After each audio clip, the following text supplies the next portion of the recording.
जय हिंद। आज से हम शुरू करते हैं बायोलॉजी। बायोलॉजी में सबसे पहले हम शुरू करेंगे कोशिका से। कोशिका किसे बोला जाता है? कोशिका जीवन की क्रियात्मक तथा संरचनात्मक इकाई को कोशिका कहा जाता है। कोशिका को टेक्निकल भाषा में साइटो कहा जाता है और साइटो का अध्ययन साइटोलॉजी कहलाता है, अर्थात कोशिका का अध्ययन साइटोलॉजी कहलाता है। कोशिका की खोज सबसे पहले रॉबर्ट हुक ने 1665 ईस्वी में किए थे। इन्होंने मृत कोशिका की खोज की थी। कैसी कोशिका की खोज की थी? मृत कोशिका की खोज की थी। मृत कोशिका को नेफ्रोसिस कहा जाता है।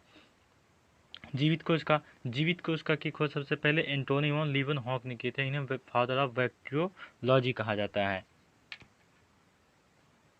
देखिए, अगर पूछे कि कोशिका के जनक कौन है, कोशिका की खोज किसने की थी, तो वो हो जाएंगे रॉबर्ट हुक। लेकिन अगर ये पूछे कि जीवित कोशिका की खोज किसने की थी, तो वो एंटोनी वॉन लीवन-हॉक ने की थी। उसके बाद आए स्लेडन और स्वान।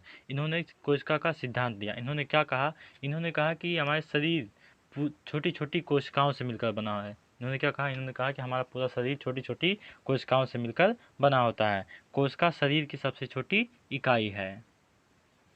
अब बात आती है सबसे बड़ी तथा सबसे छोटी कोशिका की। तो ओवरऑल पूरी दुनिया में सबसे छोटी कोशिका माइकोप्लाज्मा की होती है और सबसे बड़ी कोशिका शुतुरमुर्ग का अंडा होता है। सबसे छोटी कोशिका माइकोप्लाज्मा की होती है और सबसे बड़ी कोशिका शुतुरमुर्ग का अंडा होता है। और अगर हम मनुष्य में देखें कि मनुष्य में सबसे बड़ी तथा सबसे छोटी कोशिका कौन होती है, तो मनुष्य में सबसे छोटी कोशिका पुरुष यानी कि मेल में वो जो होता है वो शुक्राणु होता है।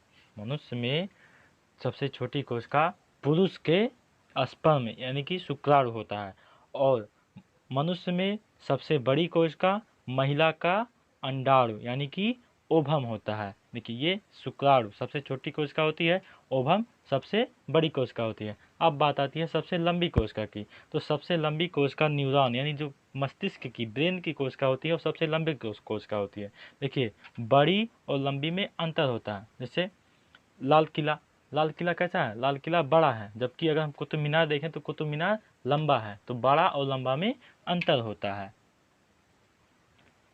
कुछ कोशिकाएं ऐसी होती हैं जिनमें कोशिका विभाजन नहीं होता है। जैसे हमारे मस्तिष्क की न्यूरॉन ब्रेन हमारे मस्तिष्क की न्यूरॉन कोशिकाएं होती हैं, उनमें कोशिका विभाजन नहीं होता है। जैसे कोशिका विभाजन क्या होता है? जब एक कोशिका टूटकर दो नए कोशिका का निर्माण कर लेती है तो उसे कोशिका विभाजन कहा जाता है।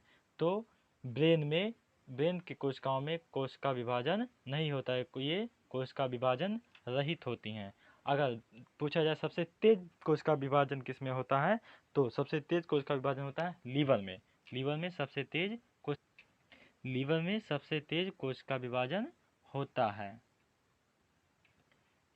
हमारे मस्तिष्क की कोशिकाओं में कोशिका विभाजन नहीं होता। इसलिए आप देखते होंगे पुलिस हेलमेट लगाने को कहती है ताकि हमारे मस्तिष्क में चोट ना लगे। हमारे अगर पूरे शरीर में चोट लग जाए तो कोई बात नहीं, लेकिन अगर हमारे सर में चोट लग जाती है तो बहुत ही दिक्कत हो जाएगा।